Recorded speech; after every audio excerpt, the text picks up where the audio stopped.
Hello friends, exam study अड्डा YouTube channel में आपका बहुत बहुत स्वागत है। दोस्तों, आज के टॉपिक में हम लोग पढ़ने वाले हैं लोकसभा इंडियन पॉलिटी का बहुत ही महत्वपूर्ण टॉपिक को पढ़ने वाले हैं। दोस्तों, लोकसभा में हम लोग पहले थ्योरी सेक्शन को कवर करेंगे, इसके बाद उससे रिलेटेड क्वेश्चन आंसर को भी हम लोग लास्ट तक करेंगे, इसलिए आप लास्ट तक हमारे साथ बने रहिएगा। दोस्तों, यह वीडियो अगर आपको अच्छी लगे तो इस वीडियो को लाइक बटन दबा करके वीडियो को लाइक कर दीजिएगा। अगर आप हमारे चैनल पर नए हैं तो सब्सक्राइब बटन होगा लाल बटन, उसको दबा करके चैनल को सब्सक्राइब कर लीजिएगा, साथ में बेल आइकन को भी प्रेस कर लीजिएगा। दोस्तों, यह वीडियो अगर आपको अच्छी लगे तो इस वीडियो को अपने दोस्तों को भी जरूर शेयर कीजिएगा। दोस्तों, आइए स्टार्ट करते हैं लोकसभा। दोस्तों, अगर लोकसभा की बात की जाए तो लोकसभा का जो वर्णन भारतीय संविधान के अनुच्छेद 81 के अंतर्गत किया गया है, लोकसभा का वर्णन अनुच्छेद 81 के अंतर्गत हमारे भारतीय संविधान में किया गया है। दोस्तों, अगर लोकसभा की बात की जाए तो लोकसभा को विभिन्न नामों के नाम से जाना जाता है। जैसे आइए देख लेते हैं कौन कौन से नाम है। दोस्तों, पहला है पॉपुलर सदन के नाम से जाना जाता है। लोकसभा को पॉपुलर सदन के नाम से दोस्तों इसलिए जाना जाता है क्योंकि यह प्रत्यक्ष रूप से जनता के द्वारा चुने जाते हैं, इसलिए इसे पॉपुलर सदन के नाम से जाना जाता है। दूसरा इसका नाम है अस्थायी सदन। दोस्तों, लोकसभा को अस्थायी सदन के नाम से जाना जाता है क्योंकि यह समय से पहले भंग किया जा सकता है, इसलिए अस्थायी सदन के नाम से जाना जाता है। और इसका जो तीसरा नाम होता है निम्न सदन, या इसी को गरीबों का सदन के नाम से भी जाना जाता है। निम्न सदन से लोकसभा को इसलिए जाना जाता है क्योंकि यह 25 वर्ष के आयु लोकसभा के सदस्य बनने की है। सबसे कम उम्र अगर दोस्तों देखा जाए तो लोकसभा के सदस्य बनने की सबसे कम उम्र है 25 वर्ष, इसलिए इसे निम्न सदन के नाम से जाना जाता है। तो दोस्तों, लोकसभा का कौन कौन से अन्य नाम है? पहला है पॉपुलर सदन, सेकंड है अस्थायी सदन, थर्ड है निम्न सदन। यह तीन नामों से लोकसभा को जाना जाता है। दोस्तों, अगर लोकसभा के सदस्यों की बात की जाए तो लोकसभा में कुल सदस्यों की संख्या 552 होती है, यानी कि मैक्सिमम 552 होती है, यानी कि मैक्सिमम है 552 होती है। लेकिन दोस्तों, अगर वर्तमान की बात की जाए तो वर्तमान में लोकसभा में कुल सदस्यों की संख्या 545 है। वर्तमान में लोकसभा में कुल सदस्यों की संख्या कितना है? 545 है। दोस्तों, अगर 545 को हम डिवाइड करें 543 प्लस 2, तो इसका मतलब यह है कि अनुच्छेद 331 के अंतर्गत 2 एंग्लो इंडियन सदस्यों को राष्ट्रपति के द्वारा मनोनीत किए जाते हैं। यानी कि दोस्तों 545 में 543 प्लस 2, तो 2 आपका एंग्लो इंडियन सदस्य राष्ट्रपति के द्वारा लोकसभा में मनोनीत किए जाते हैं। फिर आपका बचा 543, तो 543 को पुनः 2 भागों में हम डिवाइड करेंगे, बांटेंगे, तो 530 प्लस 5 प्लस 13 होगा। तो दोस्तों, जो 530 जो सदस्य होते हैं यह राज्यों से सदस्य होते हैं। कहाँ से होते हैं? राज्यों से सदस्य होते हैं। और जो 13 सदस्य है दोस्तों, 13 सदस्य 8 केंद्र शासित प्रदेशों से होते हैं। दोस्तों, अगर लोकसभा के गठन की बात की जाए तो लोकसभा का गठन 7 अप्रैल 1952 ईस्वी में किया गया था। कब किया गया था? 7 अप्रैल 1952 ईस्वी में लोकसभा का गठन किया गया था। दोस्तों, लोकसभा की जो प्रथम बैठक की गई थी 13 अप्रैल 1952 ईस्वी में लोकसभा की प्रथम बैठक की गई थी। और दोस्तों, लोकसभा में पहली बार सदस्यों की संख्या 489 थी, यानी कि दोस्तों जब प्रथम बार लोकसभा का गठन किया गया था तो उस समय लोकसभा के सदस्यों की जो संख्या थी 489 थी। दोस्तों, लोकसभा के गठन के बाद सदस्यों की संख्या में वृद्धि 525 से 545, फिर मतलब 525 से एकाएक बढ़ोतरी होने लगी। 489 के बाद 525 हो गया और 525 के बाद 545 हो गया। यह जो वृद्धि हुई सदस्यों की संख्या 31वां संविधान संशोधन 1973 के तहत यह वृद्धि हुई थी। दोस्तों, हम जानते हैं कि जो भारतीय संविधान पूर्ण रूप से 26 जनवरी 1950 ईस्वी में लागू हुआ था। दोस्तों, अगर बात की जाए लोकसभा में जैसे ST SC हो गए, अनुसूचित जाति, अनुसूचित जनजाति, इन सभी कैटेगरी वालों को आरक्षण प्रदान किया गया है। तो दोस्तों, जो SC ST का आरक्षण सीट है लोकसभा में कुल सीटों की संख्या 131 है, जिसमें से SC ST का आरक्षण अनुच्छेद 330 में वर्णन किया गया है। यानी कि दोस्तों अगर एससी और एसटी के आरक्षण की बात की जाए भारतीय संविधान के किस अनुच्छेद में किया गया है, तो अनुच्छेद 330 में इसका वर्णन किया गया है। दोस्तों अनुसूचित जाति की सीटों की संख्या कितनी है, 84 सीट है। यानी कि आरक्षण सीट कितने थे, 131 थे, जिसमें से अनुसूचित जाति सीट जिसे एससी सीट 84 है और अनुसूचित जनजाति सीटों की संख्या एसटी सीटों की संख्या 47 है। इस तरह दोनों मिला दिया जाता है तो आरक्षण एससी एसटी सीटों की संख्या 131 हो जाती है। तो इंपॉर्टेंट रहेगा, इसको याद रखिएगा। दोस्तों जो एससी और एसटी कैटेगरी का आरक्षण दिया गया वह आरक्षण 10 वर्षों तक दिया गया था। तब इसको तब तक समाप्त नहीं किया जा सकता है जब तक कि राजनीतिक पार्टियां नहीं चाहेगी। मतलब जो एससी और एसटी का जो आरक्षण प्रावधान किया गया था यह 10 वर्षों तक किया गया था और इसको जब तक समाप्त नहीं किया जा सकता है जब तक राजनीतिक पार्टियां न चाहेगी। अगर दोस्तों बात की जाए कि 55वां संविधान संशोधन 2009 में, मतलब यह जो एससी एसटी का आरक्षण जो 10 वर्षों तक किया गया था यह किस संशोधन के तहत किया गया था, तो 55वां संविधान संशोधन 2009 में किया गया था। यह जो आरक्षण है 25 जनवरी 2020 तक लागू होगी। यह भारतीय संविधान के अनुच्छेद 331 में इसका वर्णन किया गया है, इसलिए इंपॉर्टेंट रहेगा आपके एग्जाम के लिए। दोस्तों अगर लोकसभा के सदस्यों के चुनाव में वोट देने की आयु की अगर बात की जाए तो लोकसभा के सदस्यों की आयु की वोट देने का जो वर्ष है 18 वर्ष निर्धारित किया गया था, निर्धारित की गई है।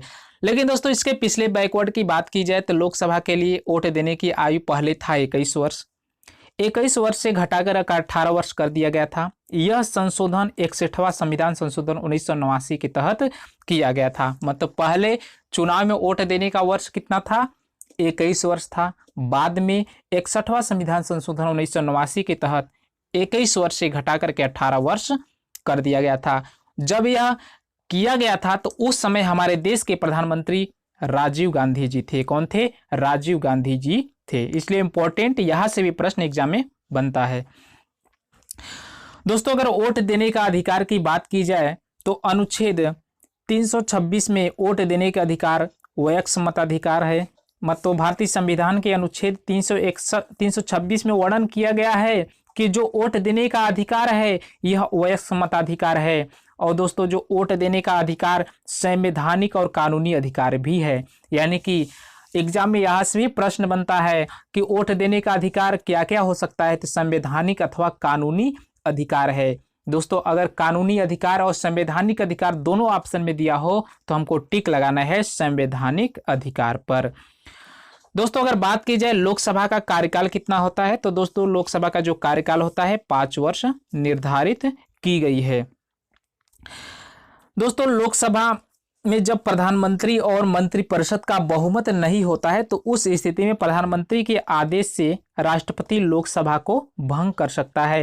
यानी कि दोस्तों अगर लगता है कि प्रधानमंत्री और उसके मंत्रिपरिषद का कोई बहुमत नहीं है तो उस स्थिति में प्रधानमंत्री राष्ट्रपति को आदेश देता है कि वह लोकसभा को क्या कर सकता है, भंग कर सकता है। दोस्तों अभी तक अगर देखा जाए तो अभी तक लोकसभा को 8 बार भंग किया जा चुका है। कितनी बार, 8 बार लोकसभा को भंग किया जा चुका है। दोस्तों लोकसभा 1975 ईस्वी में इंदिरा गांधी की सरकार के समय राष्ट्रीय आपातकाल जब लगी थी तो उस समय लोकसभा का जो कार्यकाल था 5 वर्ष से 1 वर्ष फिर 1 वर्ष बढ़ाया गया, यानी कि 6 वर्ष कर दिया गया था 1975 ईस्वी में जब इंदिरा गांधी की सरकार थी। दोस्तों लोकसभा के सदस्यों की जो एज होती है 25 वर्ष होती है। दोस्तों आइए इससे रिलेटेड हम प्रश्नों को हल करते हैं। प्रथम प्रश्न है, निम्नलिखित में से कौन जनता के द्वारा प्रत्यक्ष रूप से निर्वाचित सदन है? फर्स्ट ऑप्शन है राज्यसभा, सेकंड ऑप्शन है लोकसभा, थर्ड ऑप्शन है उपयुक्त दोनों, फोर्थ ऑप्शन है उपयुक्त में से कोई नहीं। तो दोस्तों जो जनता के द्वारा प्रत्यक्ष रूप से निर्वाचित सदन है उसका नाम होता है लोकसभा, यानी कि ऑप्शन नंबर ख करेक्ट आंसर होगा। भारत में लोकसभा किसका प्रतिनिधित्व करता है? फर्स्ट ऑप्शन है राज्य के विधानसभाओं का, सेकंड ऑप्शन है राज्य और केंद्र शासित प्रदेशों का, थर्ड ऑप्शन है भारतीय जनता का, फोर्थ ऑप्शन है राजनीतिक दलों का। तो दोस्तों भारत में लोकसभा जो प्रतिनिधित्व करता है भारतीय जनता को प्रतिनिधित्व करता है, इसलिए ऑप्शन नंबर घ करेक्ट आंसर होगा। दोस्तों लोकसभा को 3 अन्य नामों से जाना जाता है। पहला पॉपुलर सदन, सेकंड अस्थायी सदन, थर्ड निम्न सदन। पॉपुलर सदन इसलिए जाना जाता है क्योंकि लोकसभा को प्रत्यक्ष रूप से जनता के द्वारा चुना जाता है। अस्थायी सदन के नाम से इसलिए जाना जाता है क्योंकि इसे समय से पूर्व भंग किया जा सकता है। इंपॉर्टेंट रहेगा, इसको भी याद रखिएगा। नेक्स्ट क्वेश्चन है, भारतीय संविधान के किस अनुच्छेद में लोकसभा के गठन के संबंध में प्रावधान किया गया है? दोस्तों फर्स्ट ऑप्शन है अनुच्छेद 81, सेकंड ऑप्शन है अनुच्छेद 331, थर्ड ऑप्शन है उपयुक्त दोनों, फोर्थ ऑप्शन है इनमें से कोई नहीं। तो दोस्तों भारतीय संविधान के अनुच्छेद 81 और अनुच्छेद 331 दोनों में लोकसभा के गठन का प्रावधान किया गया है, इसलिए ऑप्शन नंबर ग करेक्ट आंसर होगा। नेक्स्ट क्वेश्चन है दोस्तों 31वें संवैधानिक संशोधन, 3120 दोस्तों यहां पर नहीं रहेगा, 31वां संवैधानिक संशोधन अधिनियम 1900 अधिनियम द्वारा लोकसभा की अधिकतम सदस्य संख्या कितने निर्धारित की गई है? आरआरबी 2004 में प्रश्न पूछा गया है। फर्स्ट है 530, सेकंड है 540, थर्ड है 542 और फोर्थ है 545। तो दोस्तों लोकसभा में जो 31वां संवैधानिक संशोधन अधिनियम द्वारा लोकसभा में अधिकतम सदस्य संख्या 545 निर्धारित की गई है, इसलिए ऑप्शन नंबर घ इसका करेक्ट आंसर होगा। नेक्स्ट क्वेश्चन है दोस्तों लोकसभा की अधिकतम सदस्य संख्या कितनी हो सकती है? तो दोस्तों लोकसभा में सदस्यों की जो अधिकतम संख्या हो सकती है 552 हो सकती है, लेकिन अगर वर्तमान की बात की जाए तो वर्तमान में लोकसभा में सदस्यों की संख्या 545 है। कितना है? 545 है। इसमें से 2 सदस्य एंग्लो इंडियन राष्ट्रपति के द्वारा लोकसभा में मनोनीत किए जाते हैं। नेक्स्ट क्वेश्चन है दोस्तों भारतीय राष्ट्रपति आंग्ल भारतीय समुदाय के कितने प्रतिनिधियों को लोकसभा में मनोनीत करता है? तो दोस्तों आंग्ल इंडियन के 2 सदस्यों को राष्ट्रपति के द्वारा लोकसभा में मनोनीत किया जाता है। यह अनुच्छेद 331 के तहत किया जाता है। अनुच्छेद 331 के तहत राष्ट्रपति द्वारा 2 आंग्लीय भारतीय समुदाय को लोकसभा में मनोनीत किए जाते हैं। नेक्स्ट क्वेश्चन है दोस्तों राष्ट्रपति द्वारा लोकसभा में आंग्ल भारतीय समुदाय के 2 सदस्यों को किस अनुच्छेद के तहत मनोनीत करता है? तो दोस्तों अनुच्छेद 331 के तहत यह मनोनीत किया जाता है। ऑप्शन नंबर ख करेक्ट आंसर होगा। इस दोस्तों यह प्रश्न इंपॉर्टेंट होगा आपके एग्जाम के लिए। नेक्स्ट क्वेश्चन है दोस्तों लोकसभा में आंग्ल भारतीय समुदाय के 2 सदस्यों को मनोनीत करने की शक्ति किसके पास होती है? बहुत मोस्ट इंपॉर्टेंट प्रश्न बीपीएससी 2000 एसएससी 2011 में प्रश्न पूछा गया है। फर्स्ट ऑप्शन है अल्पसंख्यक आयोग, सेकंड ऑप्शन है भारत के राष्ट्रपति, थर्ड ऑप्शन है प्रधानमंत्री, फोर्थ ऑप्शन है भारत के उपराष्ट्रपति।